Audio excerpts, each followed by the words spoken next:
Hello students, welcome to my YouTube channel study with Hitesh sir. And आज की इस video में डिस्कस करेंगे most important 30 plus MCQs of respiration chapter class 7th ICSE board. Okay, पूरा respiration, plant respiration and animal respiration पढ़ेंगे, anaerobic respiration, aerobic respiration, सब कुछ detail में। ओके, और let's get start this video. I am Hitesh Kumar. Okay, तो सबसे पहले students, काफ़ी स्टूडेंट्स को कमेंट्स कर रहे हैं, उनको समझ नहीं आ रही कौन सी वीडियो अवेलेबल है मेरी एमसीक्यू सीरीज़ की। और मैं बता दूं, टोटल 16 चैप्टर की प्लेलिस्ट बनी हुई है। ओके, मेरे चैनल पे प्लेलिस्ट है, मैं डिस्क्रिप्शन में वो ऐड कर दूंगा लिंक, वहाँ से देख लेना। ओके, कौन सी वीडियोस बन चुकी हैं वो पहले बता दूं आपको।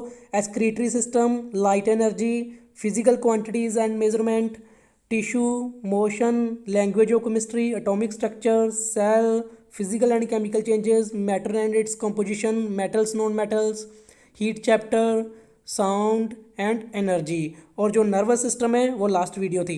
ओके, और वो भी अवेलेबल है हमारे चैनल पे। Okay, so first MCQs,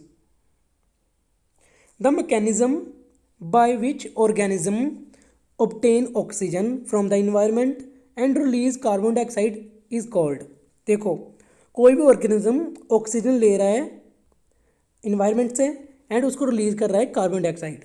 okay, तो उसको क्या बोलते हैं, ये प्रोसेस को क्या बोलते हैं? ऑक्सीजन लेना अंदर एंड कार्बन डाइऑक्साइड बाहर रिलीज करना। Option A respiration, option B breathing, या दोनों ही सेम है। ओके, तो मोस्टली स्टूडेंट्स को इसमें प्रॉब्लम आएगी, ये इसको बोलेंगे कि ये रेस्पिरेशन है। Okay, but this is wrong, ये रेस्पिरेशन बिल्कुल नहीं है। दिस प्रोसेस और this mechanism is called breathing.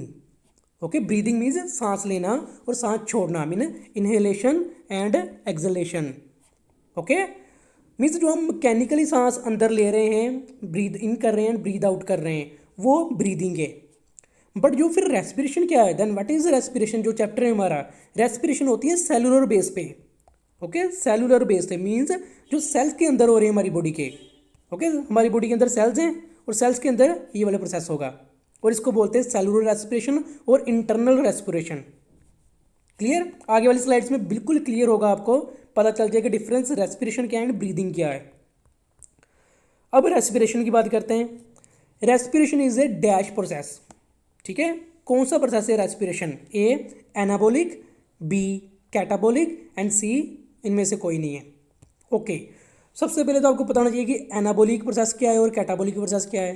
Okay, तो सबसे पहले मैं आपको सिंपल सी चीज़ समझाता हूँ। एनाबोलिक और एनाबोलिक प्रोसेस को बोलते हैं एनाबोलिज्म। ओके, ये समझाता हूँ आपको, मैं क्लियर करता हूँ व्हाट इज़ एनाबोलिज्म। देखो, अगर छोटे छोटे मोलिक्यूल्स, ये वाले मोलिक्यूल्स हैं, मिलके प्लस एनर्जी, दोनों चीज़ें मिलके एक बड़ा मोलिक्यूल बनाएं, okay, then it is called anabolism. फिर से समझाता हूँ, अगर छोटे छोटे मोलिक्यूल्स मिलके प्लस एनर्जी कंज्यूम करें और एक बड़ा मोलिक्यूल बनाएं, then it is called anabolism या एनाबोलिक रिएक्शन या एनाबोलिक प्रोसेस। एग्जाम्पल इसमें मैं आपको बता देता हूँ। एग्जाम्पल है हमारी ग्रोथ। ओके, हमारी ग्रोथ होती है ना, हम छोटे होते हैं पहले, फिर हमारी हाइट इंक्रीज होती जाती है, हमारी फैट आती है, तो वो क्यों आती है? सो वो आने का रीज़न है कि एनाबोलिक रिएक्शन हो रही है, छोटे छोटे मोलिक्यूल्स मिलके बड़ा मोलिक्यूल बना रहे हैं। क्लियर? अब इसका ही ऑपोजिट कैटाबोलिक रिएक्शन क्या है, या प्रोसेस पर क्या है? वो बड़ा मोलिक्यूल मिलके छोटे छोटे एनर्जी रिलीज करेंगे एंड छोटे छोटे मोलिक्यूल्स देंगे। ठीक है, इसमें एनर्जी कंज्यूम हो रही थी एनाबोलिज्म में, लेकिन कैटाबोलिज्म में, ठीक है, कैटाबोलिज्म इसको बोलते हैं CATA, कैटा BOLISM, कैटाबोलिज्म। इसमें क्या होता है, एनर्जी रिलीज होती है। सो रेस्पिरेशन कौन सा प्रोसेस है? Respiration is A catabolic process या कैटाबोलिज्म होती है इसमें। ओके, कैटाबोलिज्म कैसे होती है? इसमें क्या होता है, ग्लूकोज जो होता है, ग्लूकोज ऐसा बड़ा मोलिक्यूल होता है, इसका ब्रेकडाउन होता है, ब्रेकडाउन होके आगे डिफ्रेंशिएट हो जाता है। एनर्जी तो हमें देता है energy in the form of ATP, हमें ATP मिलता है। ओके, यही आपके सिलेबस में है, उतना मैं बताऊंगा जितना सिलेबस में है। ATP मिल गया यहाँ पे एनर्जी, प्लस हमें क्या मिलता है? प्लस कार्बन डाइऑक्साइड बाहर निकलती है। ओके, प्लस वाटर भी बाहर निकलता है, या H2O उसको बोल लो। सो ये चीज़ क्या हो रहा है, ब्रेकडाउन हो रहा है। कहाँ से आया सारा? आया ग्लूकोज से। Okay, so respiration is A catabolic process या कैटाबोलिक रिएक्शन होती है रेस्पिरेशन में। आई होप आपको काफ़ी समझ आया होगा। अगर नहीं आया होगा तो कमेंट में करके बता देना। और जिन बच्चों ने चैनल सब्सक्राइब नहीं किया है प्लीज़ सब्सक्राइब कर लो चैनल, आगे भी काफ़ी सारी वीडियोस आएंगी। ओके, और लाइक करना तो बिल्कुल मत भूलना, कमेंट भी करके बताना कैसी वीडियो लगी, अच्छी लगी बुरी लगी सब बता देना। Okay, then next, fermentation takes place in fermentation. Okay, fermentation किस में होती है, पहले तो बता दीजिए आपको फर्मेंटेशन क्या है। फर्मेंटेशन प्रोसेस है जिससे क्या होता है, खमीर इसको बोलते हैं, खमीर। ओके, खमीर ब्रेड में होती है। ब्रेड आपने देखा है ना, जो ब्रेड खाते हो उसमें बबल्स बने होते हैं ऐसे, देखे ना, होल्स होते हैं उसके अंदर, वो किसके होते हैं, वो ईस्ट की वजह से होते हैं, खमीर की वजह से। ओके, तो इसकी वजह से होते हैं। और नेक्स्ट बता दूं, fermentation plays in A east, so east में होती है, ठीक, खमीर में मैंने बता दिया हुआ। So fermentation occurs in yeast cells, यहाँ पे नीचे भी दिया हुआ है, and form fermentation takes place in bacteria and muscles of cells of animals. So हमारे एनिमल सेल्स में भी होते हैं प्लस बैक्टीरिया भी होता है, बैक्टीरिया भी से निकलता है। और काफ़ी खमीर हमें काफ़ी हमारे लिए हेल्पफुल भी है, ठीक है, ये नहीं कि बड़ा बेकार है, it's quite helpful for us. हम जो खाते हैं काफ़ी चीज़ें खाते हैं जिसमें बबल्स बने हैं ऐसे कुछ पैटीज़ वगैरह, सो काफ़ी खमीर का यूज़ करते हैं, मीन्स ईस्ट का। Next, respiration in roots. Respiration in roots, stems, leaves occur by the process of.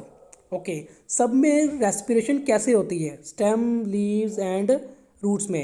A means होती तो है, देखे स्टेम, देखो ये प्लांट है, ऑक्सीजन रिलीज कर रहा है, ग्लूकोज रिलीज कर रहा है, कार्बन डाइऑक्साइड ले रहा है, तो ये सारा प्रोसेस है इसके अंदर, ठीक है, जो रेस्पिरेशन का। तो वो किसकी हेल्प से हो रहा है, ए डिफ्यूजन, बी ऑस्मोसिस, सी ट्रांसपीरेशन, या डी ट्रांसलोकेशन। मैं आपको ना चारों ही बताऊंगा क्या होती हैं। सबसे पहले डिफ्यूजन की बात। डिफ्यूजन क्या प्रोसेस है, मान लो एक ये वाला कोई भी बॉक्स है या कोई प्लांट है या कोई एनिमल है, इसके अंदर काफ़ी सारी ऑक्सीजन है। ओके, क्या है इसके अंदर, काफ़ी सारी ऑक्सीजन, और बाहर है काफ़ी ज़्यादा कार्बन डाइऑक्साइड। ओके, अब क्या होगा, ऑक्सीजन चली जाएगी बाहर क्योंकि यहाँ पे ज़्यादा है और यहाँ पे ऑक्सीजन कम है, और कार्बन डाइऑक्साइड आ जाएगी अंदर बिकॉज बाहर कार्बन डाइऑक्साइड ज़्यादा है एंड ऑक्सीजन एंड यहाँ पे कार्बन डाइऑक्साइड कम है। इट मीन्स डिफ्यूजन क्या है, the process of moving of particles, the moving of gases from higher concentration to lower concentration. Okay, high वाली जगह से लो वाली जगह पे मूव होना इज़ कॉल्ड डिफ्यूजन। मान लो कि फिर एग्जांपल बताता हूँ, यहाँ पे काफ़ी सारी ऑक्सीजन है इस बॉक्स में, इस बॉक्स में ऑक्सीजन कम है, तो कहाँ से कहाँ ट्रैवल करेगी ऑक्सीजन, यहाँ से इधर। ओके, क्लियर हुआ, ये डिफ्यूजन है। और यही प्रोसेस सेम होता है प्लांट्स के अंदर, रेस्पिरेशन, स्टेम्स, लीव और रूट्स में, सभी जगह डिफ्यूजन ही हो रहा है, इसका आंसर डिफ्यूजन ही आएगा, ठीक है, बड़ा इंपॉर्टेंट है, it's very important diffusion process. नहीं समझ आया होगा दोबारा देख लेना, नहीं तो कमेंट में पूछ लेना, मैं नेक्स्ट वीडियो में फिर क्लियर करूँगा। ओस्मोसिस होता है लिक्विड्स में, लिक्विड्स मीन्स वाटर में हो गया या बाकी चीज़ों में होता है, लेकिन प्रोसेस सेम ही है, means higher concentration to lower concentration, means कोई भी प्रोडक्ट है वो कहाँ ज़्यादा है वहाँ से जो जहाँ कम है वहाँ पे ट्रैवल करेगा। ट्रांसपीरेशन, ट्रांसपीरेशन होता है जो यहाँ पे जो लिक्विड होता है ना इसके अंदर, लीव्स के अंदर, पत्तों में, सो पानी का बाहर निकलना, वाटर का वेपोरेट होना प्लांट से इज़ कॉल्ड ट्रांसपीरेशन। ओके, वो ट्रांसपीरेशन। एंड ट्रांसलोकेशन क्या है, जो फूड है, यहाँ पे फूड तो बन गया यहाँ पे लीव्स पे, अब यहाँ पे भी फूड चाहिए, सारी जगह चाहिए फूड है, तो फूड का ट्रैवल करना इज कॉल्ड ट्रांसलोकेशन। ओके, अभी आप याद, मेन आपके लिए इंपॉर्टेंट है diffusion. Next, which of the following is known as energy currency of the cell in biology. Energy currency of the cell, very important students, energy currency of the cell. So energy currency of the cell option देख लेते हैं, DNA, RNA, ATP and ADP. Okay, so energy currency of the cell is called ATP, ATP की full form adenosine triphosphate. Okay, ये याद रखना है, ये भी याद रखना है और ये भी याद रखना है कि energy currency of the cell is क्या, किसको बोलते हैं, ATP को। क्यों ATP को बोलते हैं? बिकॉज जब भी एनर्जी यूज़ करनी है किसी प्लांट ने जहाँ हमने यूज़ करनी है, ठीक है, आइदर बाय प्लांट्स और बाय एनिमल्स, तो उन्होंने क्या करनी है, यूज़ किसको करना है, ATP को ही यूज़ करना है। सो एनर्जी करेंसी होती है जो हम यूज़ करते हैं। अगर करेंसी हमारी इंडियन की करेंसी क्या है, रुपीज़, ओके, रुपया। और रुपीज़ अगर दोगे नहीं किसी को तो आपको कुछ नहीं मिलेगा मार्केट से। If you wanna buy chocolate for you और for your relatives, you have to give them money like 10 rupees, 20 rupees और much more than it. Okay, so जब भी आपको कुछ देना है किसी को तो एनर्जी करेंसी यूज़ करनी पड़ेगी। सेम हमारी बॉडी को अगर एनर्जी चाहिए तो कौन सी करेंसी यूज़ करनी पड़ेगी, ATP। ATP हम स्टोर करते जाएंगे एंड ATP ही बाद में रिलीज होगी। For example, now I am talking, now I am releasing, I am using ATP, this ATP use कर रहा हूँ। ओके, तो ATP जब सेलुलर रेस्पिरेशन होती है तो 38 ATP रिलीज हो बनाते हैं, 38। यही अगर करें प्लांट्स की बात है, सॉरी एनारोबिक रेस्पिरेशन में, तो वहाँ पे सिर्फ 2 ATP बनती है, लेकिन एरोबिक में 38 ATP। सो एरोबिक रेस्पिरेशन होनी चाहिए हमेशा। ओके, इसका आंसर पता चल गया ATP, एडिनोसाइन ट्राइफॉस्फेट। और इसकी स्ट्रक्चर आपके लिए इंपॉर्टेंट नहीं है, बट ये नेम काफ़ी इंपॉर्टेंट है, adenosine triphosphate. Glucose is utilized, glucose is oxidized to produce ethyl alcohol और लैक्टिक एसिड। याद रख लेना है, इथाइल अल्कोहल को ही लैक्टिक एसिड बोलते हैं ड्यूरिंग द प्रोसेस ऑफ।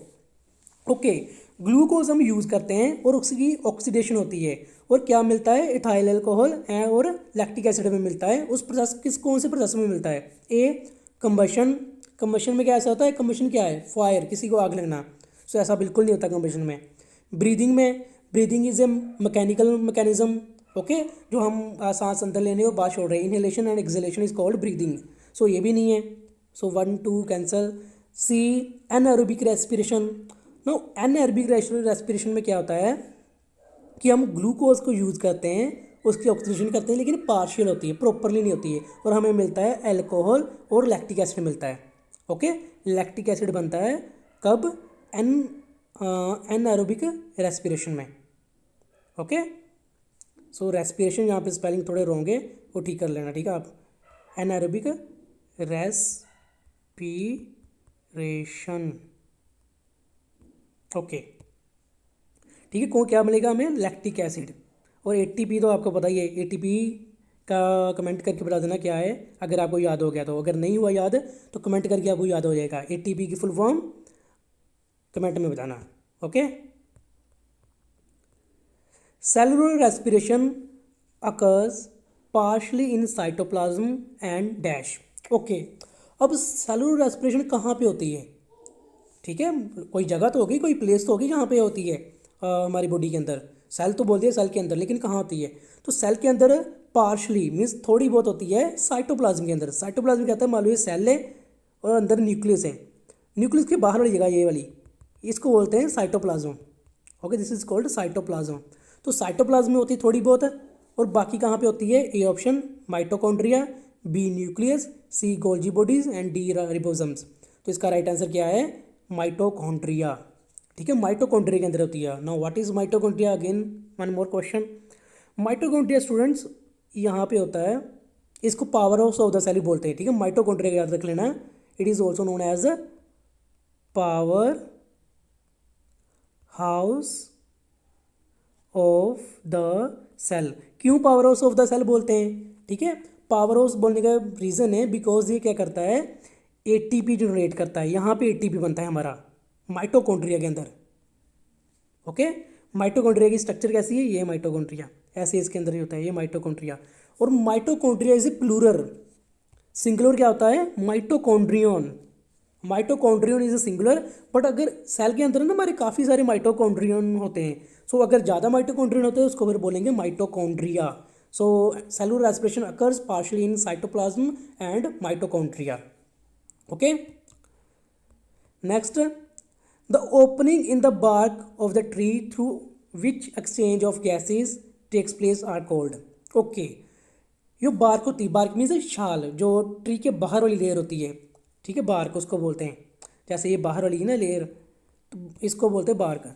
तो उस पर क्या होता है, एक्सचेंज ऑफ गैसेज होता है स्टेम से। तो उसको क्या बोलते हैं, ए लेंटिसल्स, बी स्टोमेटा, सी गम और डी नोस्ट्रिल्स।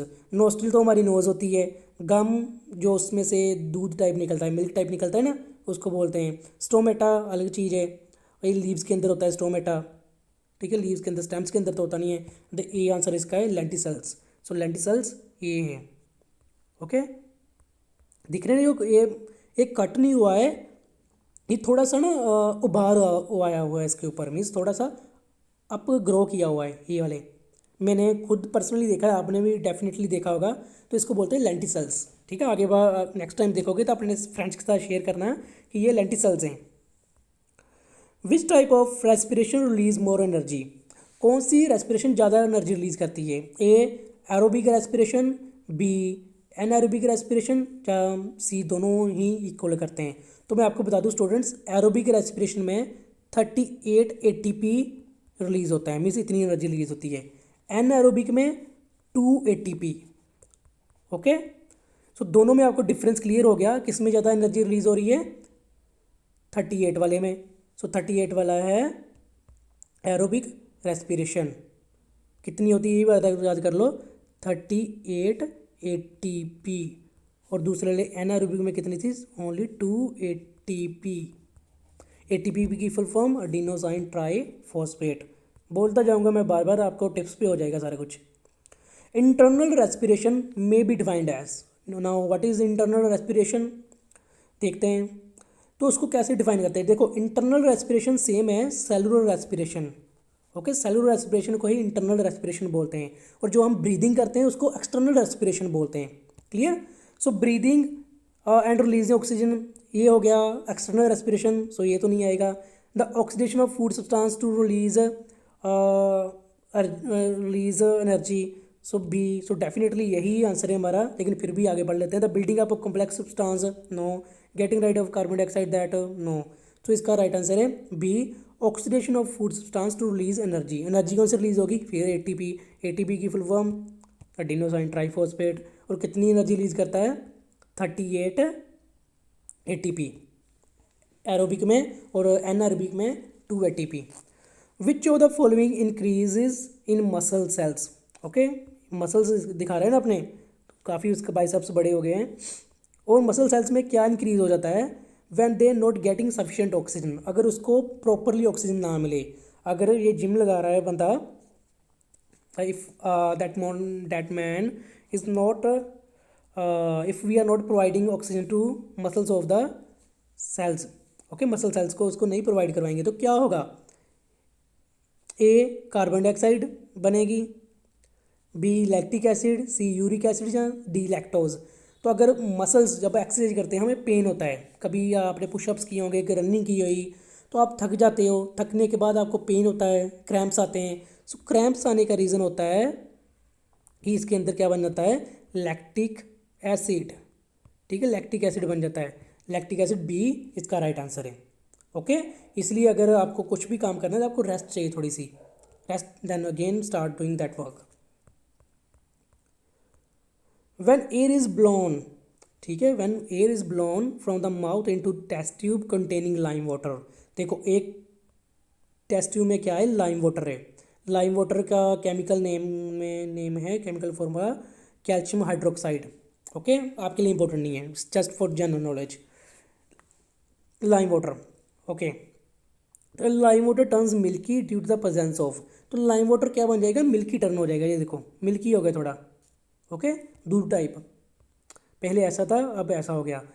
तो ऐसा क्यों हुआ, कब, किसकी प्रेजेंस ये शो कर रहा है, तो A oxygen, B carbon dioxide, C nitrogen, D water vapour. तो इसका रीज़न है carbon dioxide. Okay, carbon dioxide इसके अंदर, हमारे माउथ के अंदर जब हम एयर ब्लो करते हैं तो रेस्पिरेशन से कार्बन डाइऑक्साइड बाहर निकलती है, तो वही बताती है कि कार्बन डाइऑक्साइड इसके इसमें आगे ही आ चुकी थी, इसलिए ऐसा हुआ। ओके, एक्चुअल में इसका भी फॉर्मूला होता है कैल्शियम कार्बोनेट। CaCO3, मार्बल भी इसको बोलते हैं, CaCO3।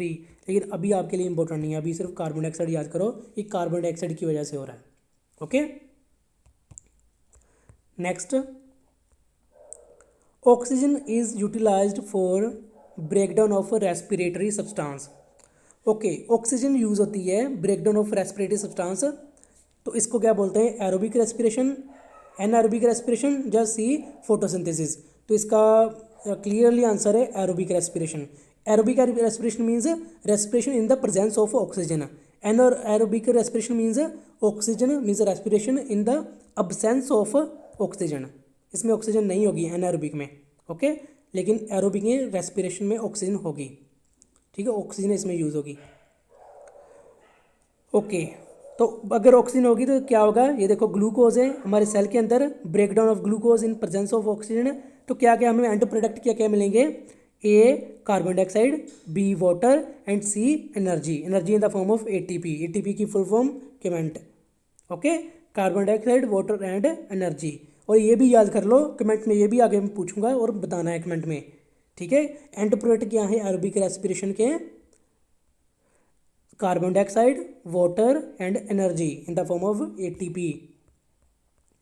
Type of respiration in which and product is lactic acid, अभी बात हमने की थी लैक्टिक एसिड, जिम वाली सारी बात की थी ना, एक्सरसाइज वाली। ओके, वो टाइप ऑफ रेस्पिरेशन बताओ जिसमें एंड प्रोडक्ट होगा लैक्टिक एसिड होगा। लैक्टिक एसिड से क्या होगा, मसल्स क्रैम्प आएंगे, क्रैम्प्स, और हमें पेन होगा। ओके, तो कौन सी वो रेस्पिरेशन है, ए एरोबिक रेस्पिरेशन में क्या क्या था अभी बताओ मुझे। सॉरी, एरोबिक रेस्पिरेशन में क्या क्या रिलीज होता है, वाटर रिलीज होता है, कार्बन डाइऑक्साइड रिलीज होती है एंड एनर्जी, ठीक है, carbon dioxide, water and energy. Anaerobic में क्या क्या रिलीज होता है, एनारोबिक में लैक्टिक एसिड प्लस एनर्जी। सो लैक्टिक एसिड हो रहा है, किसमें प्रोड्यूस हो रहा है, एनारोबिक में। एक्सटर्नल एज रेस्पिरेशन क्या है, ये है ब्रीदिंग, जो हम सांस ले रहे हो सांस छोड़ रहे हैं वो ब्रीदिंग है। ओके, और मान लो आपको क्रैम्प्स आ गए तो क्या करना चाहिए, ठीक है, मान लो क्रैम्प्स आ भी गए तो क्या करोगे, या तो हॉट बाथ ले लो, hot bath means hot water bath, कैसे बताऊँ मैं आपको, थोड़ा सा गर्म पानी से नहा लो, ठीक है, गुनगुने पानी से, ठीक है, इतने से जैसे सर्दियों में नहाते हैं ना गर्म पानी से, वैसा करके। जब दूसरा क्या करो, इसके ऊपर मसाज करो ऑयल की, इसको हीट थोड़ी प्रोवाइड करवाओ। ओके, ठंडे में तो बिल्कुल नहीं निकलना, जितनी हीट मिल जाए उतना अच्छा है, फिर ऑक्सीजन का सर्कुलेशन वहाँ पे ज़्यादा हो जाएगा और आपके क्रैम्प्स ठीक हो जाएंगे जल्दी। विच of the following is not produced during anaerobic respiration. Anaerobic respiration means जब वहाँ पे ऑक्सीजन हम यूज़ नहीं करते हैं तब कौन सा एंड प्रोडक्ट यूज़ नहीं होता है, ये तीनों एंड प्रोडक्ट हम अब देखेंगे, ए एथेनॉल, बी वाटर, सी कार्बन डाइऑक्साइड, डी एटीपी। अभी देखते हैं इसका आंसर क्या होगा। देखो, सबसे पहले क्या होगा, ग्लूकोज 6 कार्बन मोलिक्यूल है, साइटोप्लाज्म में इसका क्या होगा, थोड़ा सा रेस्पिरेशन होगी एंड 3 पायरुवेट में कन्वर्ट हो जाएगा, 3 कार्बन मोलिक्यूल्स प्लस एनर्जी। उसके बाद देखो 3 फिर इसकी सबसे पहले देखते हैं presence of oxygen. Presence of oxygen में क्या होगा, carbon dioxide, water and energy मिलेगी, और कहाँ पे होगा ये, माइटोकॉन्ड्रिया में। फिर लैक ऑफ ऑक्सीजन, यहाँ पे ऑक्सीजन कम होगी, ये नहीं खत्म नहीं होगी बिल्कुल भी, ऐसा नहीं कि जीरो होगी, बट कम हो जाएगी ऑक्सीजन, काफ़ी कम। ये कहाँ पे होगी, हमारी मसल सेल्स के अंदर जब हम करते हैं एक्सरसाइज, यहाँ पे मिलेगा lactic acid plus energy. Okay, और अभी हमने पूछा था एनारोबिक रेस्पिरेशन के बारे में, वो होती है अब्सेंस ऑफ ऑक्सीजन में, ये वाली इन द ईस्ट। तो इसका क्या नहीं होता है, विच इज नॉट प्रोड्यूस्ड, तो एथेनॉल प्रोड्यूस होता है, एथेनॉल यहाँ पे, सॉरी अब यहाँ पे आता है, ठीक है, ethanol, ethanol, carbon dioxide, carbon dioxide, energy, ATP is energy. Okay, और लास्ट फिर रह गया डी बी वाटर, वाटर नहीं प्रोड्यूस होता है क्योंकि वाटर प्रोड्यूसर है सिर्फ यहाँ पे एरोबिक रेस्पिरेशन में। Clear, very good. Carbon dioxide is release during process of, carbon dioxide release होती है कौन से प्रोसेस में, ए रेस्पिरेशन, बी फोटोसिंथेसिस, या दोनों में होती है। देखो स्टूडेंट्स, नेक्स्ट चैप्टर आपका होगा फोटोसिंथेसिस।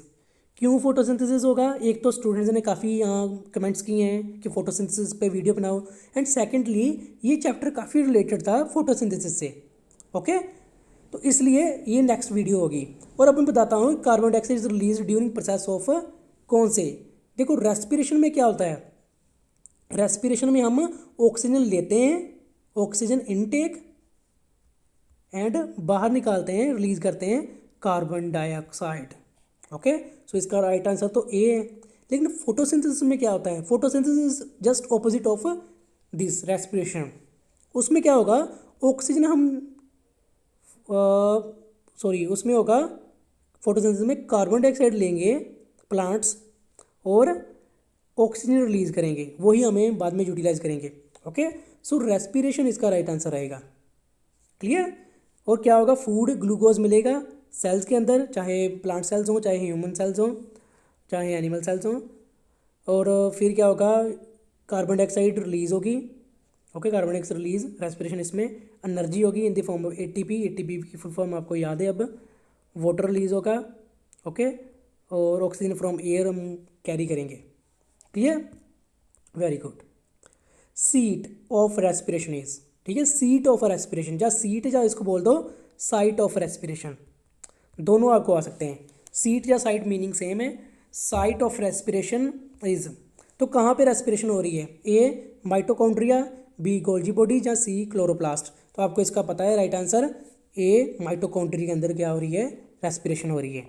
ओके, माइटोकॉन्ड्रिया ऐसा दिखता है, ये भी माइटोकॉन्ड्रिया है, ये भी माइटोकॉन्ड्रिया, माइटोकॉन्ड्रिया। और अकेले को बोलेंगे माइटोकॉन्ड्रियन, बट इनके ग्रुप को बोलेंगे माइटोकॉन्ड्रिया। ओके, तो सभी जगह रेस्पिरेशन हो रही है, इसलिए माइटोकॉन्ड्रिया बोला गया। क्लियर।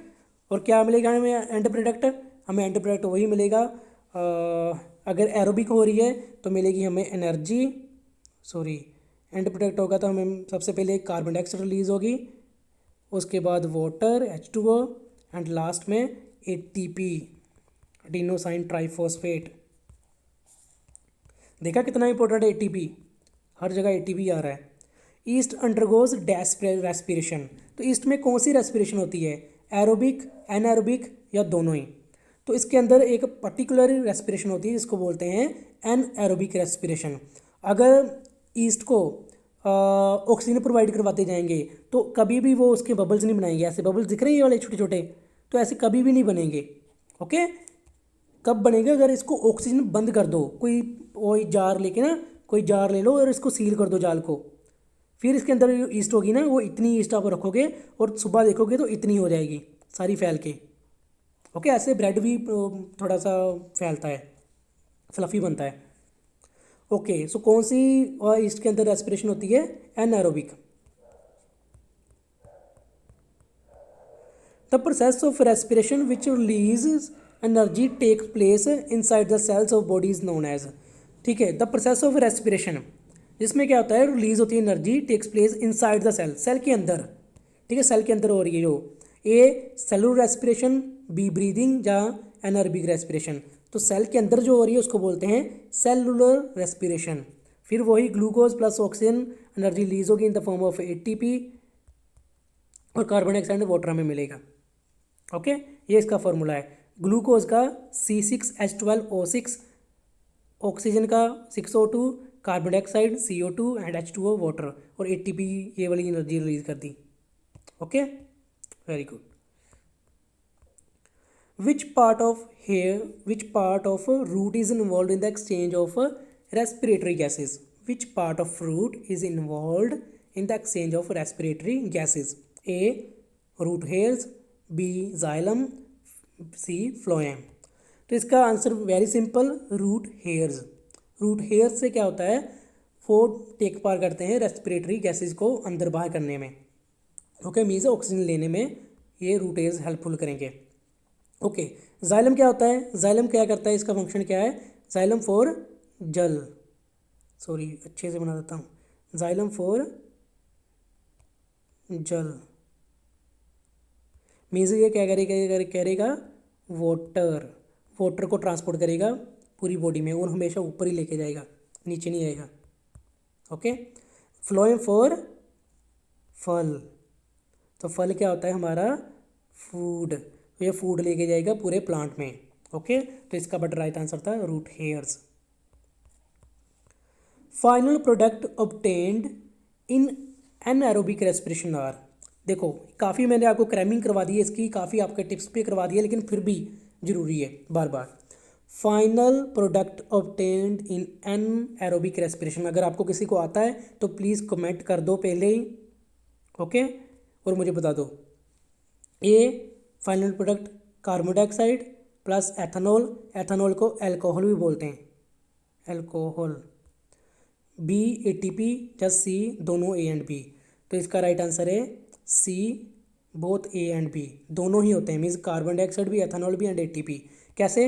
एनारोबिक रेस्पिरेशन की बात हुई है, ये है एनारोबिक, इसमें ग्लूकोज यूज़ हुआ, ठीक है, पायरोवेट एसिड बना 3 मॉलिक्यूल, उसके बाद अल्कोहल आया plus carbon dioxide, ethanol is alcohol, carbon dioxide and lactic acid बना, ठीक है, ये भी थोड़े केस में बनता है, एंड लास्ट में एटीपी।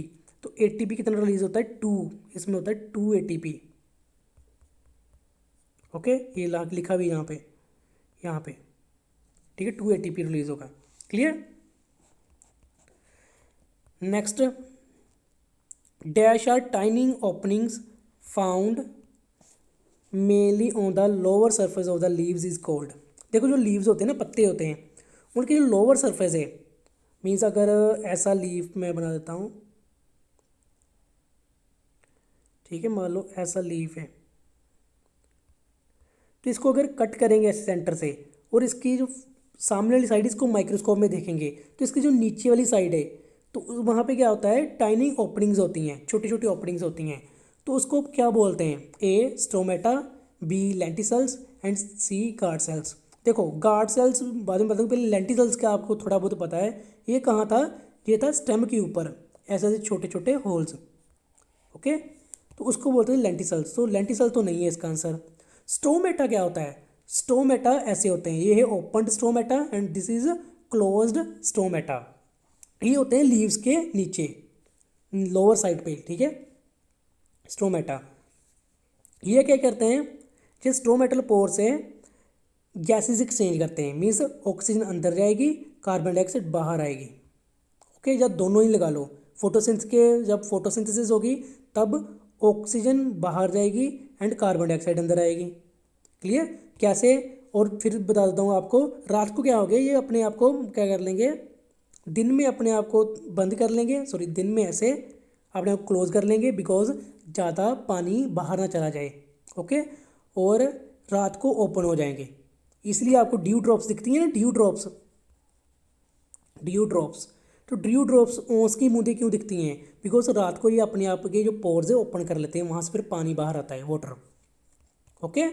सो इसका राइट आंसर जो टाइनिंग ओपनिंग्स हैं, वो टाइनिंग ओपनिंग कौन सी हैं? स्टोमेटा की हैं। सो इंपॉर्टेंट है, याद रखना। The energy released during respiration is stored as chemical energy in the form of dash. देखो जो एनर्जी रिलीज हुई है रेस्पिरेशन में, वो स्टोर भी हम करते हैं, तो किस केमिकल एनर्जी को किस फॉर्म में स्टोर करते हैं? A glucose, B ATP and C starch. तो इसका राइट आंसर जो ग्लूकोज है वो तो हम फूड स्टोर करते हैं, एनिमल्स, ह्यूमंस मीन्स या एनिमल्स लगा लो, हम क्या करते हैं ग्लूकोज को, जो फूड है वो स्टोर करते हैं, लेकिन फूड की नहीं यहाँ बात हो रही है, यहाँ पे एनर्जी की बात हो रही है। B ATP, ATP is energy, और इसी को हम स्टोर करते हैं और इसी को यूज़ करते हैं like a battery, okay. Inverter होता है ना घर पे, उसमें बैटरी होती है या बैटरा जिसको कहीं बोलते हैं, तो वही सारा काम चल रहा है एटीपी। तो इसका राइट आंसर एटीपी है। स्टार्च, प्लांट्स फूड स्टोर करते हैं, प्लांट्स का फूड है starch, okay. Then dash gas is taken in and dash one is given out by the leaf in bright sunlight. Bright sunlight means जब उसको पूरी proper sunlight मिल रही है, means photosynthesis हो रहा है, तब क्या करेगा वो? तब वो डार्क सनलाइट में कार्बन डाइऑक्साइड लेगा। अगर रेस्पिरेशन की बात करो तो रेस्पिरेशन में क्या होगा? ऑक्सीजन लेगा एंड कार्बन डाइऑक्साइड रिलीज करेगा, ओके। अगर फोटोसिंथेसिस की बात करें तो वो क्या करेगा? कार्बन डाइऑक्साइड एनवायरनमेंट से ले लेगा एंड ऑक्सीजन रिलीज करेगा। Clear? Okay, next question.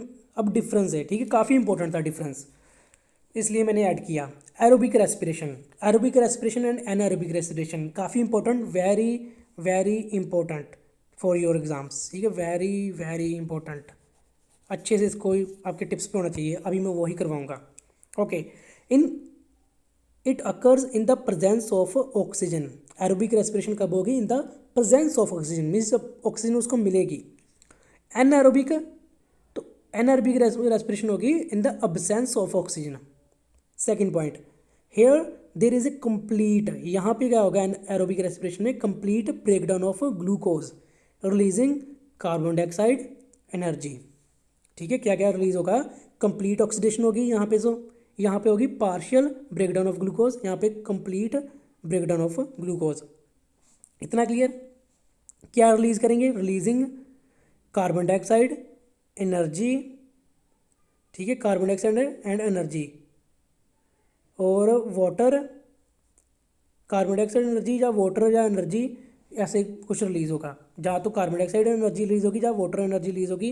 And energy कितनी होगी रिलीज? 38 ATP, ज़्यादा एनर्जी रिलीज होगी एरोबिक में। एनारोबिक में इथाइल अल्कोहल रिलीज हो जाएगा, जहाँ कार्बन डाइऑक्साइड या lesser energy is released. Okay, और कितनी एनर्जी रिलीज होगी? 2 ATP, जस्ट 38 ATP, 2 ATP हमें चाहिए 38 वाली एरोबिक रेस्पिरेशन। लेकिन हमारे मसल्स में ये भी वाली होती है 2 ATP वाली, इसलिए ऑक्सीजन वहाँ से ख़त्म हो जाती है, हमें पेन होता है। प्लांट्स रेस्पायर थ्रू, अब प्लांट्स कैसे सांस लेते हैं? ए स्टेम से, बी रूट से, सी लीव से, या डी सभी से। तो प्लांट्स रेस्पायर कर सकते हैं बाय स्टेम्स, रूट्स, लीव्स, उनकी मर्जी है। मर्जी क्या है? करते हैं, उनको चाहिए ज़्यादा एरिया, तो इसलिए डी इसका आंसर है, ऑल ऑफ द अबव। ठीक है, रूट से भी करते हैं, एयर स्पेस होती है इनके अंदर, रूट हेयर्स होते हैं, सोल पार्टिकल्स, फिर स्टेम से भी करते हैं एंड लीव से भी करते हैं। Okay, which of the following remains open every time, हमेशा ओपन रहते हैं। ओके, क्या ओपन रहते हैं? ए स्टोमेटा, स्टोमेटा आपको मैं स्टूडेंट्स बता दूं ओपन होते हैं in night time, night time open हो जाएंगे, और डे टाइम क्लोज रहेंगे। ठीक है, डे टाइम क्लोज रहते हैं, जैसे डे में क्लोज, नाइट में ओपन। क्लियर? और इनको ओपन और क्लोज कौन करता है? गार्ड सेल्स, गार्ड सेल्स इनको करते हैं ओपन एंड क्लोज। ओके, दूसरे गार्ड सेल्स, तो ये भी नहीं इसका आंसर, ये भी इसके अटैच हो, तो सी लेंटिसल्स। सो लेंटिसल्स जो हैं हमेशा ओपन ही रहेंगे, ऐसे रहेंगे, दिन में भी रात में भी, और क्या करेंगे? एक्सचेंज ऑफ गैसेस करेंगे। ओके, वाई प्लॉइंग और tilling of the soil is important? Ploughing, ploughing होती है ऐसे करना, और टिलिंग इसको भी बोल लो। क्यों इंपॉर्टेंट है? A it create air space between soil particles, so air create कर देता है सॉइल पार्टिकल्स के अंदर, डेफिनेटली यस, ऐसा करता है। It provides oxygen for the roots, तो ऑक्सीजन प्रोवाइड कराता है रूट्स को, तो ये भी सही है, तो इसका आंसर भी रहेगा C, both A and B. Okay, तो काफ़ी अच्छा होता है। नेक्स्ट एक मिथ है, why we shouldn't sleep under the tree at night. ठीक है, मैं रात को, यहाँ पे देखो सो रहा है कोई, ऐसे ट्री के नीचे क्यों नहीं सोना चाहिए? ओके, बोला जाता है नहीं सोना चाहिए, जो विलेज में रहते हैं उनको पता होगा। सो पहला ऑप्शन, कुछ बोलते हैं कि ghost resides under the tree, तो ट्री के नीचे रात को क्या होता है? भूत होते हैं, घोस्ट होते हैं, इसलिए नहीं सोना चाहिए। ठीक है, कुछ बोलते हैं ऐसा। वी फील कोल्ड देर, हमें ठंड लगती है वहाँ पे काफ़ी, कितनी कंबल ले लोगे वहाँ, कितने ब्लैंकेट ले लोगे ऊपर, रजाई वगैरह। जहाँ C plant produce large amount of carbon dioxide during night, तो इसका राइट आंसर है सी, बिकॉज रात को क्या करते हैं, जो इनकी फोटोसिंथेसिस है ना वो बंद हो जाती है। फोटोसिंथेसिस से क्या होता है? ऑक्सीजन रिलीज होती है, वो ऑक्सीजन हमें चाहिए। ओके, बट रात को क्या होगा? ऑक्सीजन पूरी बंद हो जाएगी क्योंकि सनलाइट ही नहीं होगी, लेकिन वो अपनी रेस्पिरेशन वो कंटिन्यूस रखेंगे। तो रेस्पिरेशन में क्या होगा? ऑक्सीजन वो लेंगे एंड कार्बन डाइऑक्साइड बाहर छोड़ेंगे, और कार्बन डाइऑक्साइड से हमारी क्या सकती है? डेथ हो सकती है। ओके, इसलिए काफ़ी लोगों की डेथ हो चुकी थी इनके पास्ट में, इसलिए बोला जाता था, उनको समझ नहीं आता था रात को हुआ क्या, अच्छा भला था वो, लेकिन सुबह उठा ही नहीं, तो तभी बोला जाता है कि घोस्ट रहते हैं वहाँ पे, तो घोस्ट बिल्कुल नहीं रहते हैं। ठीक है, रीज़न क्या है? कार्बन डाइऑक्साइड से उनकी डेथ हो जाती है, सो रात को बिल्कुल मत सो। अब थोड़ा मैच दी कॉलम कर लेते हैं, match the column, because match the column मैंने लास्ट में ऐड किया because it's quite tough, tough होते हैं बिकॉज इसमें ज़्यादा सोचना पड़ता है। सो पहले देखते हैं lenticels and stomata. Lenticels and stomata, ये क्या होता है, ईस्ट में होते हैं, no. Partial oxidation, no. Respiration में हेल्प करते हैं, नो। Gas exchange, no. तो इसका राइट आंसर रहेगा, 1 मिनट। तो जो लेंटिस एंड स्टोमेटा है ये कहता है गैसेज एक्सचेंज करते हैं। Okay, lentils and stomata gases exchange करेंगे। इनसे यही होता है ना, स्टोमेटा से भी गैस अंदर बाहर जाती है, means carbon dioxide, oxygen and carbon dioxide. और लेंटिसल से भी यही होता है। सो ए का यहाँ पे मैं ए लिख देता हूँ, ठीक है, ए इसके सामने, यहाँ पे A. Okay, then anaerobic respiration. Anaerobic respiration क्या होता है, ईस्ट में होती तो यही है, बट यहाँ पे फर्मेंटेशन भी है, सो उसका भी आ सकता है। दूसरा, partial oxidation of glucose in the presence of, sorry यहाँ पे आएगा अब्सेंस ऑफ ऑक्सीजन। तो इसका राइट आंसर ये वाला आएगा, सामने सामने ही है, ठीक है, यही इसका आंसर है। सो यहाँ पे ए वाला B. Okay, then diffusion. Diffusion yeast में होती है, नो। यहाँ ये तो हो गया। रेस्पिरेशन डिफ्यूजन होती है, नो। तो यहाँ पे आएगा ई। रूट्स, स्टेम्स एंड लीव्स में क्या होती है, तीनों में डिफ्यूजन होती है, तो सी ए वाला आ गया। D, fermentation. फर्मेंटेशन होती है ईस्ट में, सो यहाँ पे आएगा डी। और लास्ट जो रह गया ऑक्सीडेशन ऑफ फूड, तो ये उसको बोलेंगे रेस्पिरेशन, तो ये वाला हो गया ई। ठीक है, इजी। स्क्रीनशॉट ले लो और सीधा सीधा करके लिख लेना अपनी नोटबुक में। Okay, choose the odd one out of the following. Odd one निकालना है यहाँ से। Yeast, ethyl alcohol, glucose, aerobic respiration and bacteria. Okay, anaerobic respiration and bacteria. तो इसमें क्या होता है, इसमें देखो ईस्ट, ठीक है, खमीर, इथाइल एल्कोहल इसमें ही होगा, ग्लूकोज इसमें नहीं होगा, तो ये ओड है। एनारोबिक रेस्पिरेशन इसमें ही है एंड बैक्टीरिया भी इसमें ही आएगा। ओके, वो बैक्टीरिया ही हेल्प करेगा ये सारा कुछ बनाने में। तो यहाँ क्या आएगा, ग्लूकोज, ये ओड है। ओड मीन्स सबसे अलग है।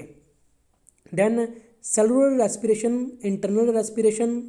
देखो cellular respiration and internal respiration same है। इसमें ग्लूकोज यूज़ होगा, ऑक्सीजन यूज़ होगी एंड एरोब्स। तो ये होते हैं एनारोबिक रेस्पिरेशन में। तो इसका ये वाला आएगा, पहले का ग्लूकोज, दूसरे का anaerobes. Third, lactic acid, anaerobic respiration, दोनों सही हैं। फर्मेंटेशन भी इसमें आएगी, एथाइल एल्कोहल भी इसमें आएगा, सो ग्लूकोज फिर ये नहीं आएगा इसमें। ओके, देन ग्लूकोज, ऑक्सीजन सही है, कार्बन डाइऑक्साइड भी मिलेगी, वाटर मिलेगा, लेकिन ईस्ट ये एनारोबिक रेस्पिरेशन में आएगा, ये ओड है। Ethanol, carbon dioxide, east, fermentation भी सही है एंड डिफ्यूजन नहीं सही। ठीक है, डिफ्यूजन तो होगा प्लांट्स में, लेकिन एथेनॉल और ये सारा कुछ होगा रेस्पिरेशन में, ईस्ट, कार्बन डाइऑक्साइड वहाँ पे निकलेगा। ओके, तो आपको सारा क्लियर हो गया ये वाला। Next question, which of the following remains open every time. इसमें से शायद क्वेश्चन डबल टाइम आ गया, तो कौन सा हर वक्त ओपन ही रहता है, तो इसका आपको होता है आंसर कमेंट करके बता देना, ठीक है, जो भी आपका होगा। Okay, this is the end of the video. Please subscribe my channel and comment करके बताना कैसी लगी वीडियो, लाइक एंड शेयर कर दो अपने फ्रेंड्स के साथ। See you in next video, bye bye.